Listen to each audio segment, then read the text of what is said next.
Hello students, welcome to our channel. आपको मालूम है कि सीबीएसई ने अपने टर्म 1 और टर्म 2 के लिए सिलेबस को अनाउंस कर दिया है। और सिलेबस तो हालांकि पहले ही आ गया था, मार्च या अप्रैल में उन्होंने डाल दिया था सिलेबस। अब लेकिन अभी हाल ही में अनाउंसमेंट हुआ कि आपके जो इस साल के एग्ज़ाम होने हैं 2021 और 22 के, वो अब दो टर्म में होंगे, दो हिस्सों में होंगे। तो दोनों हिस्सों में अलग अलग सिलेबस आना है, 50-50% सिलेबस आना है। और वो सिलेबस क्या है, कितने कितने चैप्टर रखे गए हैं टर्म 1 के लिए, कितने चैप्टर रखे गए हैं टर्म 2 के लिए, उस पर अब हम लोग बात करने वाले हैं। ये सारी चीज़ें सीबीएसई ने अपने ऑफिशियल वेबसाइट में अनाउंस कर दी हैं, तो वहाँ से जाके आप लोग इसको डाउनलोड भी कर सकते हो। मैंने ऑलरेडी एक वीडियो बना दिया था कि सिलेबस आपको कैसे डाउनलोड करना है। अगर आपने वो नहीं देखा है तो पहले आप उसको अच्छे से देख लीजिए। और यहाँ पर हम लोग अब एनालिसिस कर रहे हैं क्लास 12th के फिजिक्स के लिए टर्म 1 और टर्म 2 का क्या सिलेबस है, और कितना कितना वेटेज किस किस चैप्टर को दिया गया है, और आपको कैसे प्रिपेयर करना है, क्या पढ़ना है क्या नहीं पढ़ना है, उस पर हम बात करने जा रहे हैं। तो मैं फिर से आपको यहाँ पे बताना चाहता हूँ कि देखो, पिछले साल का जो सिलेबस था, जो कि ऑलमोस्ट 30% रिड्यूस किया गया था, रिड्यूस सिलेबस ऑलमोस्ट 30 से 40% रिड्यूस किया गया था, वही रिड्यूस सिलेबस इस साल भी लागू हो रहा है। लेकिन उस सिलेबस को 50-50% डिवाइड कर दिया गया है। 50% आपके फर्स्ट टर्म में पूछा जा रहा है और 50% आपका सेकंड टर्म में पूछा जाएगा। तो चलिए बात करते हैं क्लास 12th फिजिक्स में पहले टर्म के लिए कौन कौन से चैप्टर रखे गए हैं और कितने कितने मार्क्स किस किस चैप्टर को अलॉट किए गए हैं। तो यहाँ पे देखिए, फिजिक्स के अंदर खासियत ये है, 11th की बात हो या 12th की बात हो, बिल्कुल चैप्टर वाइज ही इसको रखा गया है, सीरियल के हिसाब से, सीरीज़ के हिसाब से। चैप्टर नंबर 1 से लेके चैप्टर नंबर 7 तक आपको फर्स्ट टर्म के लिए प्रिपेयर करना है क्लास 12 फिजिक्स के लिए, चैप्टर 1 से चैप्टर 7 तक। और इसके बाद चैप्टर 8 से लेके ऑनवर्ड आगे जितने भी चैप्टर्स आपके बनते हैं सेमी कंडक्टर तक, चैप्टर 14 तक, उसको आपको टर्म 2 के लिए प्रिपेयर करना है। तो चलिए बात करते हैं किस चैप्टर को कितना वेटेज दिया गया है। यहाँ पे देखिए, आपको मालूम है आपका यूनिट नंबर 1 इलेक्ट्रोस्टैटिक होता है और इसमें दो चैप्टर आते हैं। एक आपका आता है इलेक्ट्रिकल चार्जेस एंड फील्ड और दूसरा आता है इलेक्ट्रोस्टैटिक पोटेंशियल एंड कैपेसिटेंस। तो ये एक यूनिट बना इलेक्ट्रोस्टैटिक, और दूसरी यूनिट होती है हमारी करंट इलेक्ट्रिसिटी, जिसमें करंट इलेक्ट्रिसिटी नाम का ही चैप्टर है। ये तीनों चैप्टर मिला करके आपका 17 नंबर का वेटेज बनता है। ये बहुत ज़्यादा है, बहुत ध्यान से समझिएगा। 3 चैप्टर मिला करके सीधे सीधे 17 नंबर का बनता है। और मेरे ख्याल से आपने ये 3 चैप्टर अभी तक कंप्लीट भी कर लिए होंगे, क्योंकि आपके स्कूलों में अप्रैल से या मई से पढ़ाई शुरू हो जाती है और अभी जुलाई ख़त्म हो रहा है। तो ऑलमोस्ट आपने 2-3 महीने पढ़ लिए हैं। तो 2-3 महीने अगर आपने सीरियस तरीके से स्टडी की है तो आपके ये 3 चैप्टर तो ऑलमोस्ट ख़त्म ही हो गए होंगे। तो ये 17 नंबर का वेटेज आपका कवर करता है। उसके बाद देखो, थर्ड यूनिट जो है magnetic effects of current and magnetism, इसमें 2 चैप्टर आते हैं। एक chapter number 4 moving charges and magnetism है, और एक chapter number 5 magnetism and matter है। इसके अलावा 2 चैप्टर उन्होंने इलेक्ट्रोमैग्नेटिक इंडक्शन और एसी से लिया है, चैप्टर नंबर 6 और चैप्टर नंबर 7 इलेक्ट्रोमैग्नेटिक इंडक्शन और अल्टरनेटिंग करंट, जिसको एसी बोलते हैं। तो ये 4 चैप्टर मिला करके आपके 18 नंबर की मार्किंग स्कोर करती हैं। तो ये बहुत ध्यान से देख लीजिए, ऊपर में सिर्फ 3 चैप्टर मिला करके 17 नंबर स्कोर कर रहे हैं। तो आपको शुरू के 3 चैप्टर बहुत अच्छे से प्रिपेयर करने हैं, ताकि 17 नंबर आपका कहीं से भी कम ना हो, कहीं से भी कटे ना। उसके बाद ये 4 चैप्टर, ये भी बहुत इजी चैप्टर हैं। थोड़े से यहाँ पे बड़े बड़े चैप्टर हैं जिनको मैं मार्क कर दे रहा हूँ। एक आपका चौथा चैप्टर, एक आपका 7वां चैप्टर। ये थोड़े से बड़े बड़े हैं, लेंदी हैं, कठिन भी हैं। लेकिन इसके अलावा 5वां चैप्टर अगर आप देखें, 6वां चैप्टर अगर आप देखें, ये दोनों चैप्टर बहुत छोटे हैं, बहुत आसान है, तो बहुत ईजिली प्रिपेयर हो जाते हैं। तो ये 4 चैप्टर ओवरऑल एवरेज देखेंगे तो ईजी ही हैं, और ये आपके 4 चैप्टर 18 नंबर प्रिपेयर करवाते हैं। टोटल की बात अगर की जाए तो देखो, ये 7 चैप्टर मिला के आपके टोटल कितने मार्क्स बनते हैं, 35 मार्क्स। तो 35 मार्क्स का टर्म 1 में आपका एमसीक्यूज़ का पेपर होना है। बहुत ध्यान से समझिएगा, कितने मार्क का, 35 मार्क्स का एमसीक्यूज़ होना है। और ये कितने टाइम के लिए होगा, 90 मिनट का पेपर होगा आपका। जी हाँ, और किस पर होगा, ये ओएमआर शीट पर। तो ये सारी चीज़ें आपको ध्यान में रखनी है, और प्योरली एमसीक्यूज़ बेस्ड क्वेश्चन आएगा, कोई भी डिस्क्रिप्टिव नहीं है, कोई भी थ्योरी नहीं है। तो आप इसको इसी हिसाब से प्रिपेयर करेंगे कि आपके एमसीक्यूज़ बहुत अच्छे तरीके से प्रिपेयर हो जाएं। आप कैसे प्रिपेयर करना है, तो मैं भी अपने चैनल पर कोशिश करूंगा कि एमसीक्यूज़ की पूरी सीरीज़ लेकर के आ जाऊं, और हो सके तो इसके कंसेप्चुअल लेक्चर्स भी अब हम कोशिश करेंगे स्टार्ट करना। बहुत जल्दी 1 अगस्त से हम कोशिश करेंगे कि कंसेप्चुअल लेक्चर्स भी हम जल्दी जल्दी अपलोड कर दें, और MCQs भी जल्दी जल्दी इस पर हम डिस्कस कर लें जितने पॉसिबल हो सकते हैं। कम से कम एक चैप्टर से आपको 50-50 MCQs मिनिमम बनाने, मिनिमम, मैक्सिमम आप जितने से जितने बना सकते हैं बनाइए, लेकिन मिनिमम से मिनिमम 50 MCQs आपको पर चैप्टर प्रैक्टिस करने ही करने हैं अगर आप अच्छा स्कोर करना चाहते हैं। तो अब क्वेश्चन ये आता है कि MCQs कहाँ से आएंगे, कैसे प्रिपेयर करेंगे। तो उसके लिए अच्छी अच्छी किताबें हैं मार्केट में, मैं कोशिश करूँगा कि डिस्क्रिप्शन में उन बुक्स के लिंक्स दे दूँ ताकि आप डायरेक्ट वहाँ से परचेस कर लें, फ्लिपकार्ट या अमेज़ॉन किसी एक का लिंक, और वहाँ से आप लोग उसको परचेस कर लें बिल्कुल सस्ते दाम में, कम से कम जितना पॉसिबल हो सकता है, और वहाँ से उसको परचेस करके MCQs की प्रैक्टिस शुरू कर दें। मैं भी अपने चैनल पर MCQs कोशिश करूँगा अपलोड करने की, तो आप यहाँ से भी उसको देख करके अपना नॉलेज इन्हेंस कर सकते हैं और अपनी प्रैक्टिस कर सकते हैं। तो चैनल के साथ बने रहिए क्योंकि यहाँ पर आपको कम्प्लीटली फ्री एजुकेशनल मटेरियल मिलते हैं, सारे कंसेप्चुअल वीडियोस और बहुत सारी चीज़ें मिलेंगी। तो इस बार का पैटर्न थोड़ा सा चेंज है, तो आपको उसी हिसाब से तैयारी करनी है। MCQs की प्रैक्टिस ज़्यादा से ज़्यादा करनी है। डिस्क्रिप्शन ज़रूर चेक कर लीजिएगा, मैं कोशिश करूँगा बुक का लिंक दे दूँ, ओसवाल का या एडू कार्ड का या और भी अच्छी किताबें देखिए जो भी आपके बोर्ड लेवल के हिसाब से क्वेश्चन बनाती हैं, तो उनको ज़रूर परचेस कीजिए और वहाँ से अपनी प्रिपरेशन को स्टार्ट कीजिए। लेट नहीं करना है क्योंकि ज़्यादा टाइम नहीं है।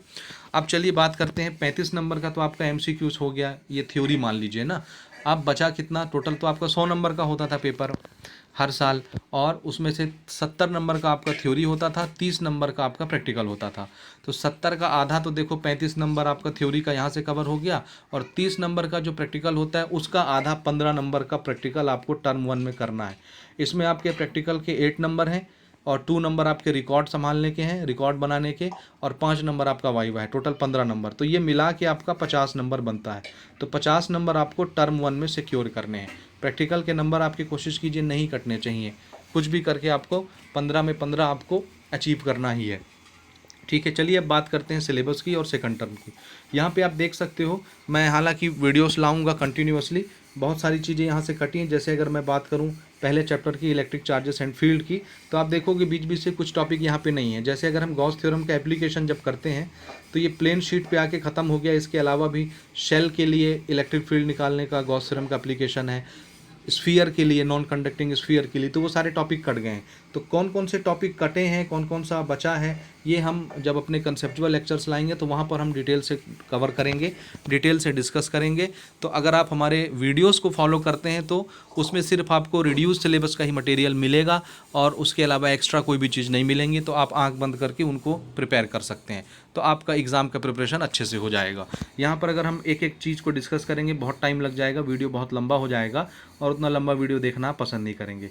तो ये कौन से टॉपिक पढ़ने हैं, कौन से नहीं पढ़ने, ये हम दूसरे वीडियोस में कवर करेंगे या अपने कंसेप्चुअल लेक्चर्स में कवर करेंगे। सेकंड चैप्टर आप देख लीजिए, ऑलमोस्ट सारी चीज़ें पढ़नी है, कोई भी चीज़ यहाँ से कटी छटी नहीं है। और तीसरा चैप्टर इलेक्ट्रिक करंट या करंट इलेक्ट्रिसिटी, ठीक है, यहाँ से आप देख सकते हैं ऑलमोस्ट सारी चीज़ें हैं। कोई कोई चीज़ अंदर से छोटी छोटी चीज़ें कटी हैं, वो हम आगे आपसे डिस्कस करेंगे। ये सिलेबस आप देख लीजिए, चौथा चैप्टर भी पूरा पूरा है, कुछ भी नहीं कटा है।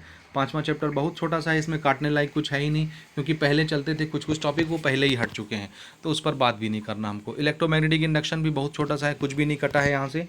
ऑल्टरनेटिंग करंट में कुछ कुछ टॉपिक अगर कटा होगा तो मैं आपको डिटेल से बता दूंगा बाद में।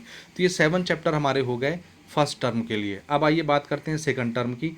ये आपका प्रैक्टिकल का, जैसे मैंने अभी बताया, 8 नंबर का एक्सपेरिमेंट में आपको मिल जाता है, 8 मार्क्स, 2 नंबर आपके प्रैक्टिकल रिकॉर्ड्स के लिए मिलता है और वाइवा में आपको 5 नंबर मिलेगा। 15 नंबर का आपका प्रैक्टिकल होगा टर्म 1 में और 15 नंबर का प्रैक्टिकल होगा टर्म 2 में। यहाँ पे आप सारे एक्सपेरिमेंट की लिस्ट, एक्टिविटी की लिस्ट यहाँ से देख सकते हैं, इस पर हम बाद में डिस्कस करेंगे। ठीक है, ये सारी लिस्ट आपने देख ली। चलिए टर्म 2 की बात करते हैं। टर्म 2 में भी देखो कितने चैप्टर आने हैं, बचे कुछ। चैप्टर नंबर 8 से लेके चैप्टर नंबर 14 तक, 1 2 3 4 5 6 7 चैप्टर यहाँ पर भी आएंगे। 7 चैप्टर आपके टर्म 1 में, 7 चैप्टर आपके टर्म 2 में, 14 चैप्टर टोटल हैं। बाकी के कुछ कुछ तो पहले से हट गए थे, जैसे चैप्टर नंबर 15 होता था पहले, कम्युनिकेशन सिस्टम, वो तो पिछले साल ही रिमूव कर दिया गया था, 2020 से पहले 19 में, तो 20 में भी नहीं रखा गया था। अब इस साल 21 का जो सिलेबस चल रहा है 2021-22 का, उसमें भी नहीं है, तो वो तो पहले से हट गया। सेमीकंडक्टर के अंदर से भी बहुत सारी चीज़ें हटाई गई हैं टॉपिक वाइज, वो हम कंसेप्चुअल लेक्चर्स में डिस्कस करेंगे। तो चलिए देखते हैं टर्म 2 के लिए कौन कौन सा सिलेबस है और किस चैप्टर में कितना वेटेज दिया गया है। तो देखिए, पहले हम बात करते हैं चैप्टर नंबर 8 की, ये हमारा इलेक्ट्रोमैग्नेटिक वेव्स का एक यूनिट है, एक ही चैप्टर है इसके अंदर, इलेक्ट्रोमैग्नेटिक वेव्स नाम से। बहुत छोटा सा चैप्टर है, 3-4 लेक्चर का है, आसानी से ख़त्म हो जाता है, लेकिन बहुत अच्छे मार्क्स दे के जाता है। 2 नंबर 3 नंबर के क्वेश्चन यहाँ से बनते हैं। ठीक है, उसके बाद हमारा 9वां चैप्टर और 10वां चैप्टर ऑप्टिक्स है। एक है रे ऑप्टिक्स, एक है वेव ऑप्टिक्स, लेकिन ये दोनों बड़े बड़े चैप्टर्स हैं और हार्डली 20 से 22 दिन एक चैप्टर लेता है ख़त्म करने में। दोनों बहुत बड़े बड़े चैप्टर हैं, मेरे शब्दों को ध्यान से समझिएगा। दोनों चैप्टर बहुत बड़े बड़े हैं, कम से कम 20-20 दिन तो भी लेते हैं ख़त्म होने के लिए, अगर आप उसको डिटेल से पढ़ते हो तो। इसके बाद चैप्टर नंबर 11 बहुत छोटा सा है, डुअल नेचर का। चैप्टर नंबर 12 और 13 बहुत छोटे छोटे हैं, तो इनको ईजिली हम ख़त्म कर सकते हैं। चैप्टर 14 भी छोटा ही है, बहुत सारी चीज़ें अंदर से कट गई हैं, इसलिए ये भी बहुत छोटा सा चैप्टर है, इसको ईजिली प्रिपेयर कर सकते हैं। अब देखिए, अगर बात करते हैं वेटेज की, तो चैप्टर 8, चैप्टर 9 और चैप्टर 10, ये 3 चैप्टर मिला करके 17 नंबर का वेटेज बनता है। जैसे टर्म 1 में भी 3 चैप्टर मिला करके 17 नंबर बन रहा था, चैप्टर 1, 2, 3। इसी तरह से टर्म 2 में भी चैप्टर 8, 9, 10 3 चैप्टर मिला के 17 नंबर का वेटेज बनता है। उसके अलावा यहाँ पर 4 चैप्टर और रह गई, कौन से? आपका चैप्टर 11, 12, 13 और 14, ये मिला के सिर्फ 11 नंबर का वेटेज दे रहे हैं। जबकि फर्स्ट टर्म में आपके जो 4 चैप्टर थे, वो 4 चैप्टर मिला के 18 नंबर का वेटेज देते थे। ठीक है, ओके। ये यहाँ पर देखिए 3 चैप्टर, सॉरी मैंने 4 बोल दिया, एक आपका ये 11, 12, 13, ये 3 चैप्टर मिला करके आपका 11 नंबर का वेटेज बनता है। एक चैप्टर सेमीकंडक्टर अलग से रखा गया है और इसका वेटेज देखिए सीधा ये 7 नंबर का है। तो इसको सबसे ज़्यादा वेटेज आप मान के चलिए, एक ही चैप्टर से 7 नंबर सीधे सीधे आपको मिलना है। और ये 3 चैप्टर मिला के 11, 12, 13 ये आपके 11 नंबर का वेटेज बनता है। थोड़ा सा कम है, लेकिन चैप्टर भी ईजी हैं। तो सबसे पहले आप कोशिश कीजिए कि सेमी कंडक्टर को बहुत अच्छे से प्रिपेयर करो, क्योंकि ये अकेला 7 नंबर दे के जाएगा। तो इसको मिला करके आप देखिए 7 नंबर, 11 नंबर और ऊपर का 17 नंबर, ये टोटल बनता है 35 नंबर, जैसे कि टर्म 1 में भी बना था। तो 35 नंबर का आपका पेपर होगा टर्म 2 का। अब ध्यान से समझिए, टर्म 2 जो होना है वो आपका थ्योरेटिकल होना है, इसमें MCQs नहीं होना है OMR शीट पर। ये आप स्कूल में जा करके जिस तरह से बोर्ड पिछले साल सारे बच्चे लिखते आए हैं, उसी तरह से आपको इसको लिखना है। तो ये आपका थ्योरी पेपर यानी डिस्क्रिप्टिव पेपर होना है, कॉपी में, पेन में, जैसे सारे क्वेश्चन आते हैं न्यूमेरिकल के, डेरिवेटिव के, ये सारे क्वेश्चंस आपको प्रिपेयर करने हैं। ओके, इसके अलावा अब देखिए ध्यान से ना, ये पेपर आपका कितने देर का होना है? 2 घंटे का होना है, 120 मिनट का। और इसमें थोड़े बहुत MCQs भी आ जाएंगे, लेकिन ऑलमोस्ट आपको इसको मान के चलना है कि आप डिस्क्रिप्टिव पेपर लिखेंगे, 2 घंटे का पेपर लिखेंगे, तो इसको आपको उसके हिसाब से प्रिपेयर भी करना है। ओके, अब इसको आपको MCQs जैसे नहीं प्रिपेयर करना है। प्लस इसके अलावा देखो 15 नंबर का इसमें भी आपको प्रैक्टिकल मिलेगा, तो ये टोटल कितना हो जाएगा? 50 मार्क। तो 50 नंबर का सेकंड टर्म का और 50 नंबर का फर्स्ट टर्म का, टोटल 100 हो गए।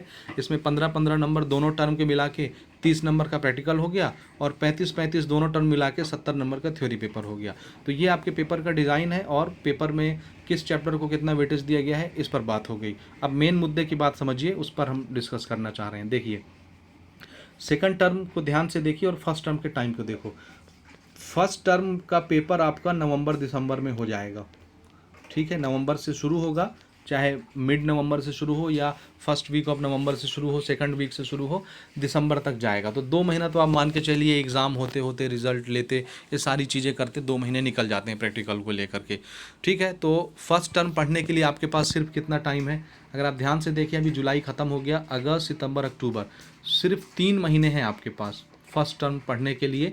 और फर्स्ट टर्म प्रिपेयर करने के लिए 3 महीने में आपके पास चैप्टर कितने हैं? 7 चैप्टर। अगर आपने कुछ प्रिपेयर कर लिए तब तो अच्छा है, लेकिन अगर एक ऐसा बच्चा है जिसने कुछ भी नहीं पढ़ा है, तो उसको तो पूरे 7 चैप्टर करने पड़ेंगे, और मात्र 3 महीने हैं। तो चलो फिर भी नवंबर दिसंबर में जो टर्म 1 आपको देना है, उसके लिए 3 महीना आपको मिल रहा है। लेकिन जो बच्चा टर्म 2 के लिए प्रिपेयर करेगा, उसके एग्ज़ाम होंगे मार्च अप्रैल में। मार्च अप्रैल, तो ज़रा देखो, टर्म 1 दिसंबर में ख़त्म हो रहा है और मार्च में टर्म 2 शुरू हो जाएगा। कितने महीने मिले आपको? मात्र 2 महीने, जनवरी और फरवरी। और 2 महीने में आपको ये 7 चैप्टर प्रिपेयर करने हैं, जो कि प्रैक्टिकली पॉसिबल नहीं है। ये बात ध्यान से समझ लीजिए। सिर्फ 2 महीने हैं सेकंड टर्म के लिए, और इस 2 महीने में अगर मैं बात करूं तो ये चैप्टर देखो, चैप्टर 9 और चैप्टर 10, ये अकेले 20-20 दिन ले लेते हैं। 40 दिन तो ऐसे ही ख़त्म हो जाएगा। कितना भी फास्ट पढ़ेंगे तो 1 महीना तो यही ले लेगा, ये 2 चैप्टर ख़त्म करने में। इसके अलावा फिर और कुछ चैप्टर जैसे सेमीकंडक्टर हो गए, ये भी थोड़ा सा तो बड़ा है, कम किया गया है, लेकिन फिर भी बहुत फास्ट आप नहीं भाग सकते ना, सारी चीज़ें आपको पढ़नी है तो टाइम तो देना पड़ेगा। तो मैं ये कहना चाह रहा हूँ कि ये 7 चैप्टर 2 महीने में आप कैसे ख़त्म कर सकते हैं, प्रैक्टिकली पॉसिबल नहीं है। इसलिए टर्म 1 का जो टाइम है आपके पास 3 महीने, इसमें कोशिश कीजिए कि टर्म 2 के जो छोटे छोटे चैप्टर हैं, जैसे एक आपका इलेक्ट्रोमैग्नेटिक वेव्स है, एटम है, न्यूक्लियाई है, ये 2-3 चैप्टर कम से कम आप लोग टर्म 1 के ही टाइम पीरियड में प्रिपेयर कर लीजिए, ताकि टर्म 2 के जब टाइम मिले, आपको 2 महीने मिले, तो उसमें आपके रिवीजन भी हो जाए और बचे कुचे चैप्टर हो जाए, बहुत ज़्यादा बर्डन ना रहे। ठीक है जी। आप MCQs कैसे बनाना है उसके लिए मैंने आपको बता दिया कि अच्छी किताबें आप मार्केट से लीजिए। मैं कोशिश करूँगा डिस्क्रिप्शन में उसके लिंक दे दूँ, ताकि आप डायरेक्ट वहाँ से परचेस कर सकें और अपनी प्रिपरेशन कर सकें। मैं भी बहुत जल्दी चैनल पर स्टार्ट करूँगा MCQs की सीरीज़, तो वहाँ से भी आप प्रिपेयर कर सकते हैं। ये आपका सिलेबस है सेकंड टर्म के लिए चैप्टर वाइज, और इस पर क्या कटा है क्या छटा है उस पर हम डिटेल से डिस्कशन करेंगे अगले वीडियोज़ में। तो मुझे उम्मीद है वीडियोस आपको पसंद आया होगा। आप सिलेबस यहाँ से देख सकते हैं और इसको डाउनलोड करके रख भी सकते हैं। ये एक्सपेरिमेंट और एक्टिविटीज़ की लिस्ट है, ठीक है, 15 नंबर का होना है, और ये जनरल गाइडलाइंस है, इनको आप आराम से पॉज करके पढ़ लीजिए। ठीक है, तो चलिए, बहुत बहुत धन्यवाद वीडियो देखने के लिए। मिलते हैं अगले वीडियो में, और भी सब्जेक्ट्स के एनालिसिस करते हैं, कितने नंबर के कौन से चैप्टर रखे गए हैं और उसको कैसे पढ़ने हैं। तो चलिए, वीडियो देखने के लिए बहुत बहुत धन्यवाद। मिलते हैं अगले वीडियो में।